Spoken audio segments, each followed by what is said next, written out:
আজকে আমি আর দিদা বিলে গিয়ে নৌকায় করে শাপলা তুললাম, কলমি শাক তুললাম, এমনকি মাছও ধরে নিয়ে আসলাম। আজকে আমি আর দিদা দুজনে মিলে হাঁটতে বেরিয়েছিলাম। হঠাৎ করে দেখতে পেলাম একটা বকুল গাছ, আর বকুল গাছে অনেক ফল ধরেছে। আমরা অনেক কষ্ট করে একটা লাঠিতে পাড়ার চেষ্টা করছিলাম, কিন্তু কিছুতেই পড়ছিল না। যে একটা পড়া পাকা ফল ছিল সেটাই উঠে নিলাম। ছোটবেলায় স্কুল থেকে ফেরার সময় বকুল গাছের বীজ দিয়ে বাঁশি বানিয়ে বাজাতে বাজাতে বাড়িতে ফিরতাম। যাওয়ার সময় সবেদা গাছ, পেয়ারা গাছ, কলা গাছ সবকিছু দেখা পেলাম। তারপরে আমরা চলে গেছিলাম পেয়ারা খেতে। এখানে আমরা মাঝে মাঝেই পেয়ারা খেতে যাই। জলের ভিতর দেখো কত সুন্দর ছোট ছোট মাছ ঘোরাফেরা করছে। পেয়ারা খুঁজছিলাম, কিন্তু এখানে পেয়ারা গাছের পাতা ছাড়া আর কিছুই দেখতে পাচ্ছিলাম না। তারপর অবশ্যই একটা ছোট্ট পেয়ারা দেখতে পেলাম। এখানে দেখো পেয়ারা গাছে কেবলমাত্র ফুল আসা শুরু করেছে, এখনো পেয়ারা হতে অনেক দেরি। যেতে যেতে পথে আমরা দেখতে পেলাম একটা কালো বাছুর শুকনো একটা পাতা খাচ্ছিল, আর একটা কুকুর রাস্তার মাঝখানে শুয়েছিল। হাঁটতে হাঁটতে আমরা একদম পুরো রাস্তা শেষ করে বিলের কাছে গিয়ে পৌঁছে গেছিলাম। এই বিলগুলো বর্ষাকালে জলে পুরো ভর্তি ছিল। এখন অনেকটা জায়গা শুকিয়ে গেছে, আর কিছু কিছু জায়গায় জল আছে। দূরে একটা লোক মাছ ধরছিল, আর অনেকগুলো কুড়ে দেখতে পাচ্ছিলাম। তারপর আমি কুড়ের কাছে যেতে আরম্ভ করলাম, আর আমার দেখা দেখি দিদাও আমার পিছন পিছন আসতে শুরু করলো। গিয়েই সর্বপ্রথম একটা নৌকা দেখতে পেলাম, আর এই নৌকা করে সবাই মাছ ধরে। তারপর একটা কুড়ে দেখতে পাচ্ছিলাম, এই কুড়েটার উপর তো পুঁইশাক গাছ একদম ভরে গেছে। বিলের মধ্যে দেখতে পেলাম অনেক কলমি শাক হয়েছে। তারপরে একটা কুড়ের কাছে গিয়ে দেখি দূরে আরেকটা কুড়ে। এই কুড়ের ভিতরে মানুষ থেকে তাদের নিজের জমির ফসল, মাছ এইসব পাহারা দেয়। কুড়ের সামনে গিয়ে দেখতে পেলাম আরো একটা নৌকা। নৌকার সামনে দেখতে পেলাম অনেক শাপলা, আরো কুমড়ি শাক, অনেক কিছুই আছে। আরো একটা ভেন্ডি গাছ দেখতে পেলাম। এই ভেন্ডি গাছে কচি কচি ভেন্ডি আর ছোট একটা ফুল ফুটেছিল।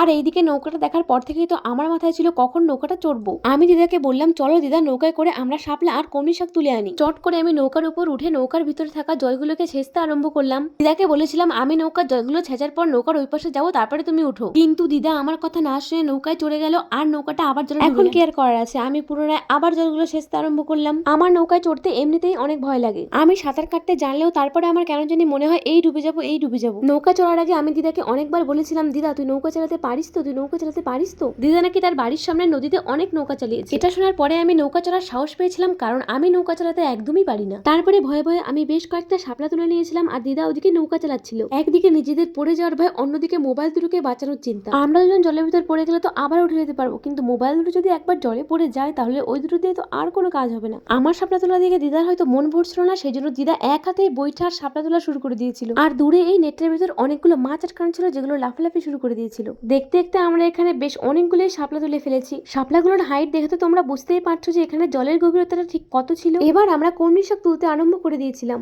আমার তো নৌকা ওঠার পর থেকে ভীষণ ভয় লাগছিল। আমি দিদাকে বারবার বলছিলাম চল চলে যাই, চল চলে যাই। দিদা আমাকে বলছিল আর এত ভয় তোর কোথা থেকে আসে, চুপ করে বসে থাক। নৌকা চালাতে চালাতে যখন দিদার প্রচন্ড কষ্ট হয়েছিল, তখন দিদা আমাকে বলছিল চল এবার চলে যাই। তারপরে আমরা নৌকা থেকে নেমে নৌকাটিকে ঠিক আগের মতো অবস্থায় রেখে দিয়ে বাড়ি ফিরছিলাম। বাড়ি ফেরার পথে আমার এক জেঠিমা আমাকে ডেকে বলে, কিরে মাছ নিয়ে যাবি, মাছ নিয়ে যাবি, তাহলে মাছ নিয়ে যা। তারপরে আমি মাছগুলো নিয়ে নিলাম। আজকে আমাদের শাক সবজি মাছ সব হলো।